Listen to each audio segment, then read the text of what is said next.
오늘 아침 눈을 떴을 때 어떤 기분이셨나요? 혹시 또 긴 하루를 어떻게 보내나 하는 생각에 천장만 멍하니 바라보진 않으셨나요?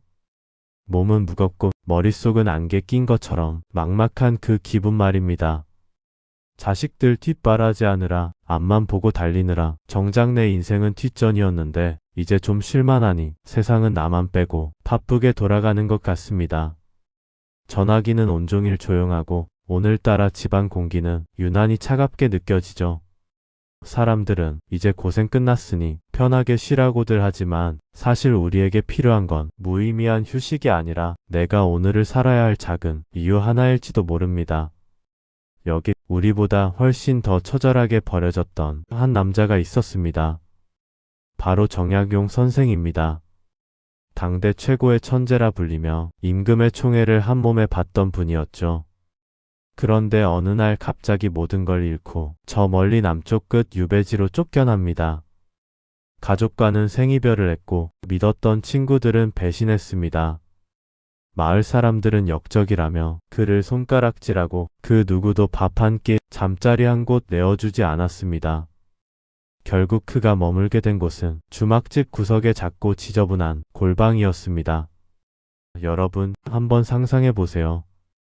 화려한 대궐에서 살던 분이 하루아침에 쥐가 드나들고 곰팡이 냄새나는 좁은 방에 갇혔을 때 그 심정이 어떠했겠습니까? 아마 당장이라도 삶을 포기하고 싶지 않았을까요? 그런데 놀라운 일이 벌어집니다. 그 절망적인 방에서 정약용 선생은 무너지기는커녕 오히려 역사에 남을 위대한 일들을 시작합니다.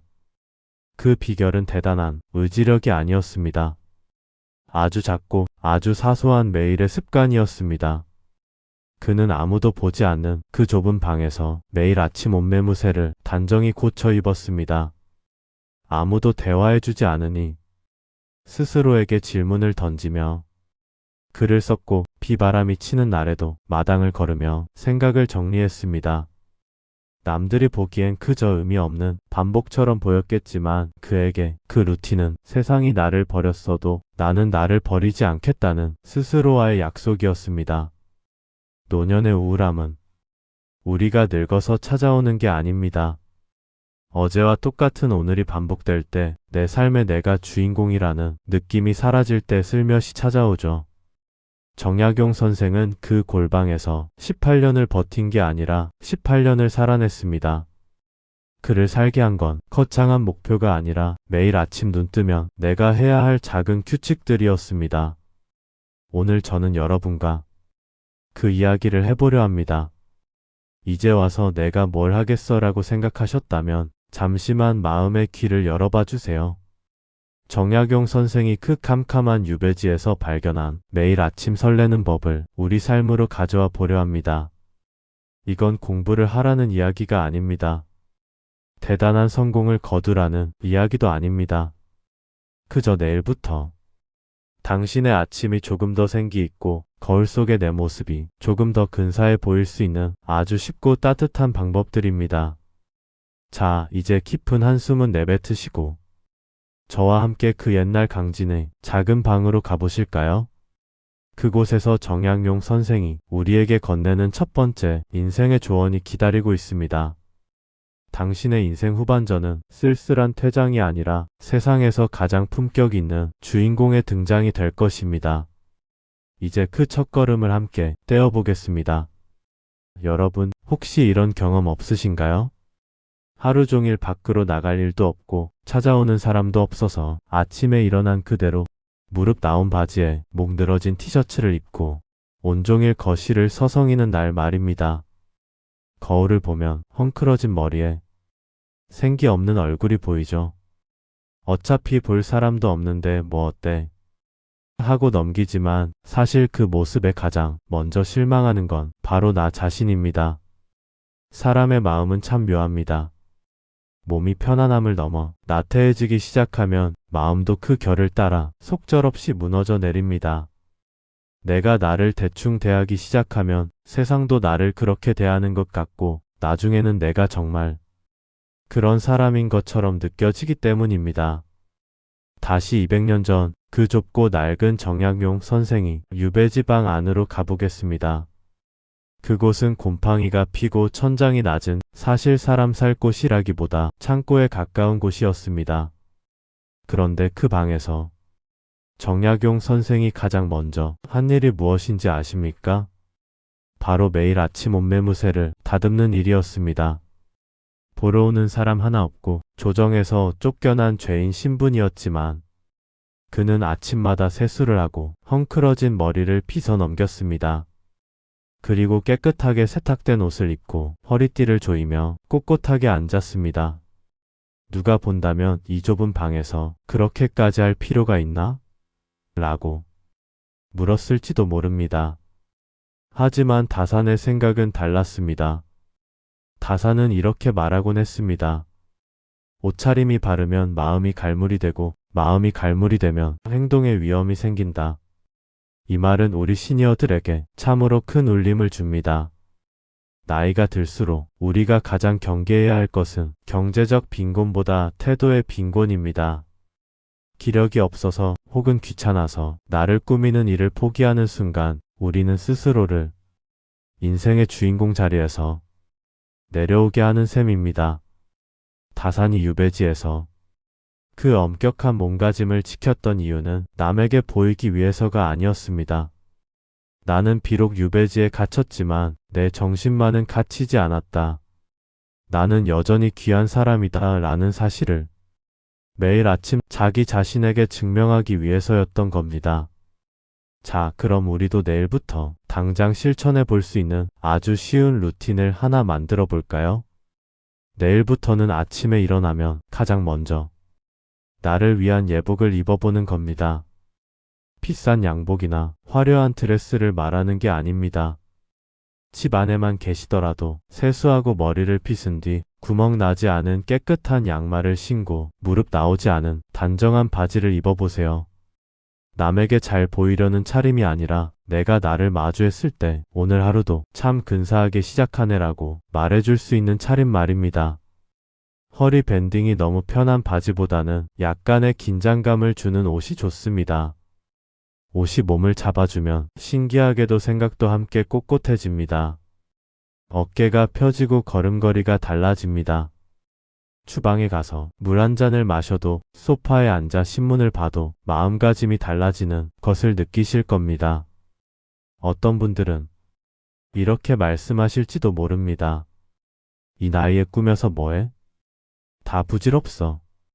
하지만 여러분 식탁에 꽃 한 송이를 꽂아두면 집안 분위기가 살아나듯 여러분이 정갈한 모습으로 하루를 시작하면 온 집안의 공기가 달라집니다. 여러분을 대하는 가족들의 눈빛이 달라지고 무엇보다 여러분 스스로가 세상을 향해 고개를 들게 됩니다. 정약용 선생은 그 척박한 땅에서도 스스로를 귀하게 대접했기에 주변 사람들조차 나중에는 그를 존경하며 따르기 시작했습니다.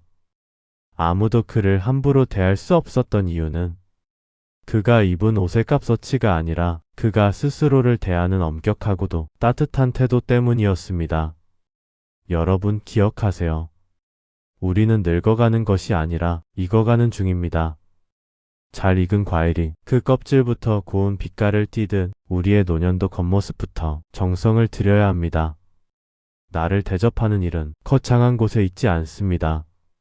아침에 눈을 뜨고 가장 먼저 나를 단정하게 가꾸는 그 5분의 시간이 당신의 하루를 우울의 늪에서 건져 올리는 가장 강력한 밧줄이 되어줄 것입니다.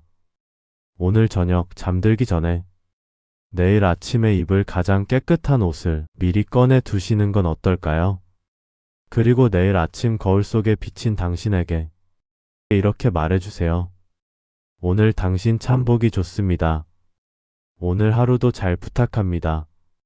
그 작은 고백 하나가 당신의 인생을 다시 설레게 만들 것입니다. 나이가 들면서 가장 서글플 때가 언제인가요? 어제 본 드라마 제목이 생각나지 않을 때 혹은 방금 전 하려던 말이 입안에서만 맴돌 때 우리는 덜컥 겁이 납니다. 나도 이제 다 됐나 보구나 하는 생각에 우울해지기도 하죠. 몸 근육이 빠지는 것보다 무서운 건 내 마음과 생각이 조금씩 흐릿해지는 느낌일 겁니다. 그런데 여러분, 우리 뇌에도 근육이 있다는 사실을 아시나요?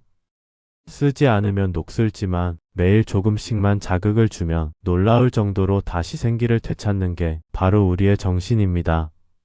정약용 선생은 그 비밀을 200년 전에 이미 알고 있었습니다. 다산 정약용 선생이 유배 생활을 상징하는 아주 유명한 말이 있습니다. 바로 과골삼천입니다. 공부를 얼마나 열심히 했던지 바닥에 닿는 복숭아뼈에 구멍이 3번이나 났다는 뜻이죠. 18년이라는 긴 세월 동안 그는 단순히 시간을 때운 게 아니었습니다. 그는 매일 읽고 생각하고 그것을 손으로 적었습니다. 그가 그토록 기록에 집착했던 이유는 무엇이었을까요? 유배지는 소통이 끊긴 곳입니다. 세상과 단절된 채 혼자 있다 보면 누구나 자기 생각 속에 갇히고 정신이 희미해지기 마련입니다. 다산은 그것이 무서웠던 겁니다. 내가 기록하지 않으면 내 생각은 사라지고 내 생각은 사라지면 나는 죽은 것과 다름없다. 그는 붓을 들어 글을 쓰는 행위를 통해 자신의 존재를 세상에 그리고 자기 자신에게 증명해 보인 것입니다. 자, 이제 우리 이야기를 해볼까요? 제가 여러분께 다산처럼 수백 권의 책을 쓰시라고 말씀드리는 게 아닙니다. 우리가 해야 할 루틴은 아주 쉽습니다. 바로 매일 아침 한 문장 필사하기입니다. 방법은 간단합니다. 아침에 일어나서 여러분이 좋아하는 책 혹은 성경이나 불경, 그것도 아니면 신문에서 본 좋은 글귀 하나를 골라보세요. 그리고 정갈한 공책 한 권을 마련해서 그 문장을 천천히 손으로 옮겨 적는 겁니다. 이게 별거 아닌 것 같지만 우리 뇌에는 엄청난 사건입니다. 눈으로 글자를 보고 뇌로 그 뜻을 새기며 손끝의 근육을 움직여 종이 위에 흔적을 남기는 과정. 이 과정에서 잠자던 뇌세포들이 번쩍 눈을 뜹니다. 톱보기를 쓰고 한자 한자 정성껏 옮겨 적다 보면 신기하게도 복잡했던 머릿속이 맑아지는 것을 느끼실 겁니다. 필사는 단순한 글쓰기가 아닙니다. 그것은 마음의 근육을 키우는 수행입니다. 좋은 글귀를 적다 보면 그 글 속에 담긴 지혜가 내 손끝을 타고 내 가슴으로 들어옵니다. 아, 인생이 이런 거였지, 맞아. 이런 마음으로 살아야지 하고 나 자신과 대화를 나누게 되죠. 온종일 텔레비전 소리에만 의지하던 일상에 비로소 내 생각이 끼어들 자리가 생기는 겁니다. 또한 이렇게 채워진 공책 한 권은 나중에 여러분에게 무엇과도 바꿀 수 없는 보물이 됩니다. 훗날 자녀들이나 손주들이 그 공책을 펼쳐본다고 생각해 보세요. 우리 어머니, 아버지가 이런 아름다운 생각을 하셨구나, 매일 이렇게 정성스럽게 사셨구나 하는 그 마음이 전달될 때 여러분의 삶은 기록을 통해 영원히 이어지는 것입니다. 여러분, 배우기를 멈추는 순간 사람은 늙기 시작한다는 말이 있습니다. 나이가 70이든 80이든 매일 새로운 문장을 내 손으로 적어 내려가는 사람은 결코 늙지 않습니다. 그 사람의 눈빛은 여전히 배우려는 학생처럼 초롱초롱하고 그 사람의 가슴은 내일 적을 문장에 대한 기대감으로 설렙니다. 정약용 선생은 유배지에서 아들들에게 보낸 편지에 이렇게 썼습니다. 톡서는 사람이 하는 일 중 가장 깨끗하고 소중한 일이다. 오늘부터 여러분의 식탁 한쪽에 작은 공책과 펜을 두십시오. 그리고 내일부터 딱 한 문장만 적어보세요. 그 문장이 당신의 기억력을 지켜주고 무기력한 오후를 이겨낼 힘을 주며 당신의 노년을 지혜로운 학자의 삶으로 바꿔놓을 것입니다. 당신의 손끝에서 시작될 위대한 기록을 응원합니다. 여러분, 하루 중에 신발을 신고 밖으로 나가는 시간이 얼마나 되시나요? 혹시 특별한 일이 없으면 며칠씩 집 안에만 머물고 계시진 않나요? 나갈 데도 없고 만나줄 사람도 없는데 나가서 뭐 해야 하는 생각이 우리를 집 안으로 더 깊게는 마음이 동굴로 몰아넣곤 합니다. 하지만 몸이 갇히면 마음도 갇히는 법입니다. 고여있는 물이 썩듯 움직이지 않는 마음엔 우울함이라는 이끼가 끼기 마련이죠. 우리에겐 환기가 필요합니다. 단순히 공기를 바꾸는 게 아니라 내 시선과 생각을 바꾸는 환기 말입니다. 정약용 선생은 유배지 강진에서 아주 특별한 길을 걸었습니다. 주막집 골방에서 다산초당까지 그리고 그 주변의 오솔길을 매일같이 걸었죠. 그 길은 그에게 단순히 이동하는 통로가 아니었습니다. 억울함과 분노로 뒤엉킨 마음을 풀어내고 새로운 학문의 아이디어를 얻는 길 위의 집무실이었습니다. 다산은 걷는 법부터 달랐습니다. 그저 앞만 보고 바쁘게 걷는 게 아니라 주변의 만물을 깊이 관찰하며 걸었습니다. 길가에 핀 이름 모를 풀꽃 하나, 돌틈을 흐르는 작은 물줄기, 계절에 따라 변하는 산의 색깔을 놓치지 않았습니다. 그는 그 걷는 시간 동안 자신을 괴롭히던 세상이 비난에서 벗어나 자연이라는 거대한 질서 속에 자신이 살아있음을 느꼈습니다. 자, 이제 우리도 신발끈을 묶어볼까요? 제가 권해드리는 루틴은 건강을 위해 만보를 걷는 숙제가 아닙니다. 바로 다산의 관찰 산책입니다. 오늘부터 밖으로 나갈 때 딱 3가지만 유심히 보겠다고 마음먹어 보세요. 어제는 보지 못했던 길가의 잡초가 꽃을 피웠는지, 오늘 하늘의 구름은 어떤 모양인지, 동네 이웃집 담벼락의 햇살이 어떻게 내리쬐는지 살펴보는 겁니다. 우리 뇌는 새로운 것을 발견할 때 가장 젊어집니다. 어라? 여기에 이런 나무가 있었네? 오늘 바람은 어제보다 조금 더 따뜻하구나 하는 사소한 발견들이 무미건조했던 여러분의 일상을 색다르게 물들이기 시작할 겁니다. 산책할 때 핸드폰은 잠시 주머니에 넣어두세요. 누구와 통화할 필요도 없습니다. 그저 내 발바닥이 땅에 닿는 느낌, 내 코끝으로 스치는 공기에, 냄새에 집중해 보세요. 정약용 선생이 그랬던 것처럼 걷는 행위 자체를 하나의 명상으로 만드는 겁니다. 걸으면 신기하게도 꼬였던 생각들이 풀립니다. 미웠던 사람에 대한 마음이 조금 가벼워지고 풀리지 않던 걱정거리들이 대수롭지 않게 느껴지기도 하죠. 그래, 계절이 변하듯 내 힘든 시간도 흘러가는 중이구나 하는 깨달음이 발걸음 사이사이에 스며듭니다. 어떤 날은 몸이 천근만근 무거워 나가는 게 귀찮을 수도 있습니다. 그럴 때는 딱 5분만 걷겠다고 스스로와 타협해 보세요. 일단 현관문을 열고 나가는 순간 몸속에 피가 돌기 시작하고 뇌에 신선한 산소가 공급됩니다. 5분이 10분이 되고 어느덧 돌아올 때는 나갈 때보다 훨씬 가벼워진 마음을 발견하게 될 것입니다.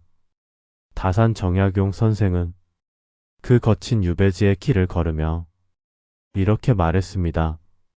사람이 걷지 않으면 정신이 잠들고 정신이 잠들면 삶은 무덤과 같다. 여러분, 당신의 발걸음은 곧 당신의 생명력입니다. 내일 아침 정약용 선생이 다산초당의 오솔길을 걸으며 세상을 향한 위대한 설계를 했듯 여러분도 집 앞 공원을 걸으며 당신만의 작은 평화를 설계해 보세요. 단정하게 차려입고 밖으로 나가 자연과 눈을 맞추는 그 시간, 그 발걸음 하나하나가 당신의 노년을 더욱 단단하고 향기롭게 만들어줄 것입니다.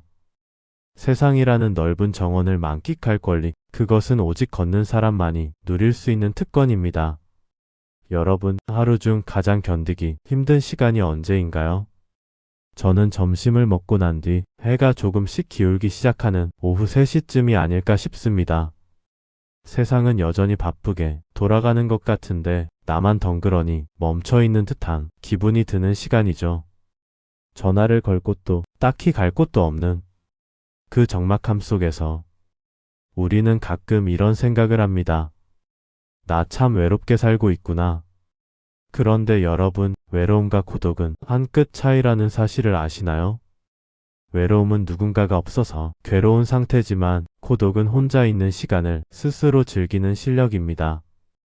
그리고 조선의 선비 정약용 선생은 그 실력이 누구보다 뛰어난 분이었습니다. 정약용 선생의 호인 다산이 사실 그가 살던 뒷산에 차나무가 많아서 붙여진 이름이라는 걸 알고 계셨나요? 유배지에서의 그 길고 고통스러운 시간 동안 다산을 버티게 한 가장 큰 친구는 사람이 아니라 바로 차 한 잔이었습니다. 다산은 차를 마시는 일을 단순히 목을 축이는 것으로 생각하지 않았습니다. 그는 찬물을 끓이며 마음의 소란을 가라앉혔고 찻잔에서 피어오르는 향기를 맡으며 세상에 대한 원망을 씻어냈습니다. 홀로 앉아 차를 마시는 그 시간만큼은 그도 죄인이 아니었고 외톨이도 아니었습니다. 오직 자기 자신과 마주하는 세상에서 가장 평온하고 격조 있는 시간이었죠. 자, 이제 우리도 이 오후의 적막함을 깨워볼까요? 제가 권해드리는 루틴은 거창한 다도가 아닙니다. 바로 나를 대접하는 오후 3시의 의식입니다. 오늘부터 오후 3시가 되면 텔레비전을 잠시 끄고 오직 여러분 자신만을 위한 찻상을 차려보세요. 비싼 찻잎이 아니어도 괜찮습니다. 구수한 보리차도 좋고 달콤한 믹스커피 한 잔도 좋습니다. 중요한 건 어디에 담아 어떻게 마시는가입니다.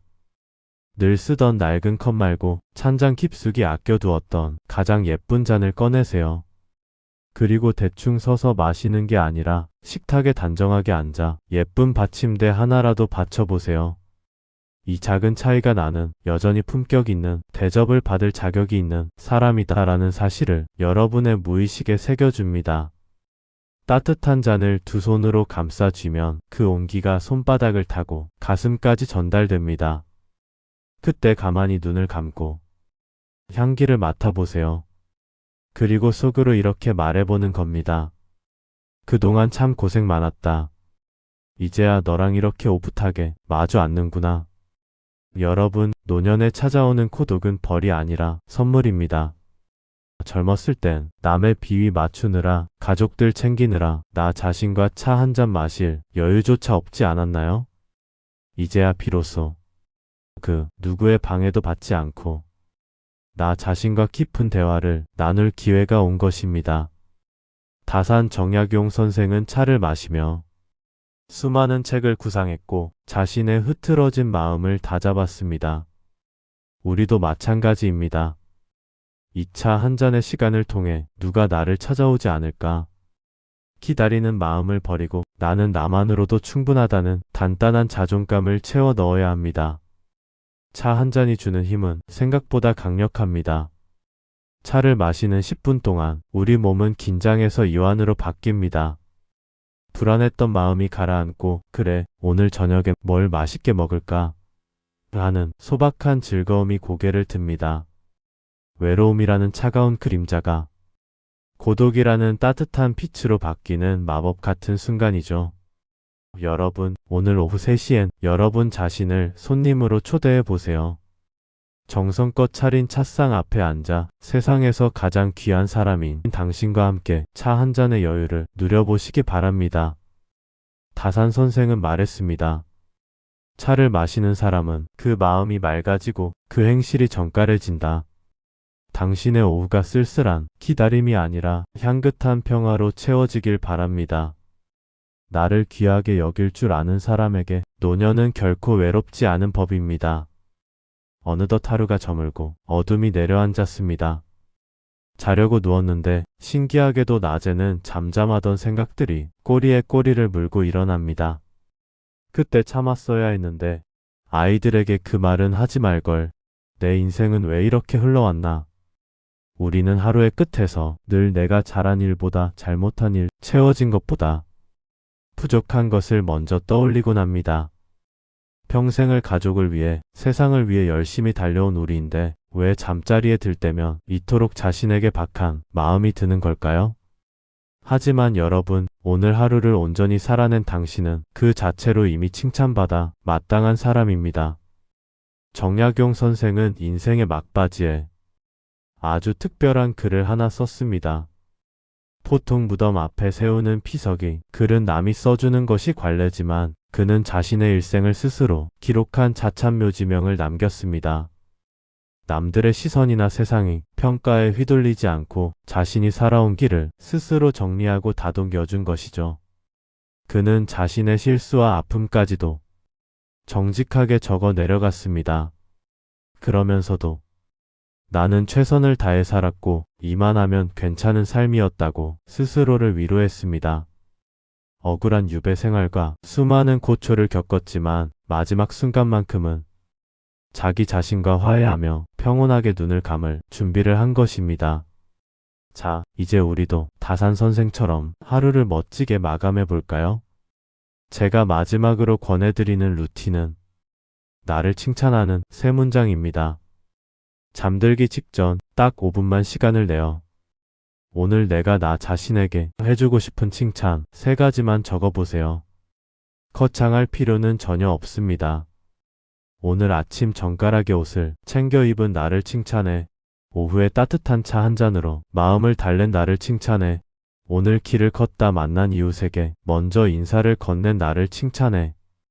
이렇게 사소한 것들이면 충분합니다. 내 손으로 직접 잘했다, 고생했다고 적는 순간 우리 뇌는 오늘 하루가 실패가 아닌 성공이었다고 인식하기 시작합니다. 밤은 반성하는 시간이 아니라 상처받은 마음을 치유하는 시간이어야 합니다. 내일의 걱정을 미리 가부레올 필요도 없습니다. 오늘 하루도 이만하면 잘 살았다는 그 안도감이 우리를 깊고 평온한 잠으로 안내할 것입니다. 매일 밤 이렇게 3가지 칭찬을 적다 보면 어느덧 여러분의 일기장은 보물 지도가 됩니다. 나는 생각보다 괜찮은 사람이구나. 내 하루하루가 이렇게 소중한 조각들로 채워져 있었구나 하는 깨달음이 여러분의 노년을 지탱하는 가장 든든한 기둥이 되어줄 것입니다. 정약용 선생은 죽음을 앞두고 나의 삶은 비록 시련이 많았으나 스스로 부끄러움이 없도록 노력했다고 회고했습니다. 우리도 마찬가지입니다. 완벽한 삶은 없습니다. 하지만 오늘 하루 내 루틴을 지키며 나를 귀하게 여긴 당신은 그 누구보다 완벽한 하루를 보낸 것입니다.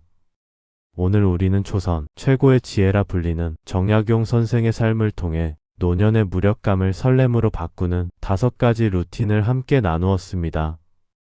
단정하게 차려입는 법을 배웠고 한 문장을 적으며 뇌를 깨우는 법을 이야기했습니다.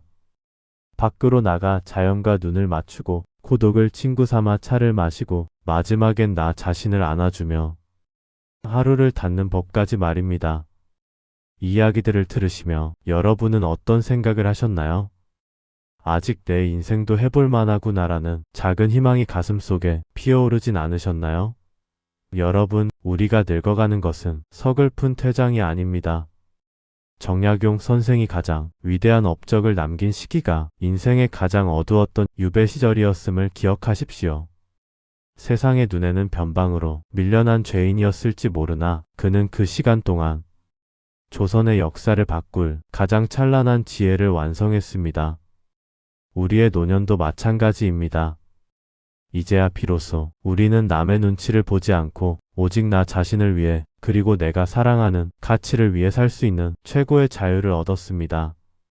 이 소중한 시간을 우울과 무기력에 내어주지 마십시오. 노년은 지는 해가 아니라 가장 깊은 향기를 내뿜는 가을의 끝자락이며 모든 열매가 맺히는 결실의 계절입니다. 가을산의 단풍이 봄꽃보다 붉고 아름다운 이유는 그 잎사귀 속에 치열했던 여름의 태양과 거친 비바람을 견뎌낸 시간이 담겨있기 때문입니다. 여러분의 주름 한 줄, 흰 머리카락 한 가닥에는 그 어떤 젊음도 흉내낼 수 없는 깊고 고귀한 삶의 무늬가 새겨져 있습니다. 오늘 영상이 끝나고 나면 거울 앞에 서서 여러분 자신을 가만히 바라보세요. 그리고 정약용 선생이 유배지에서 자신을 다독였던 그 따뜻한 시선으로 당신에게 말해주세요.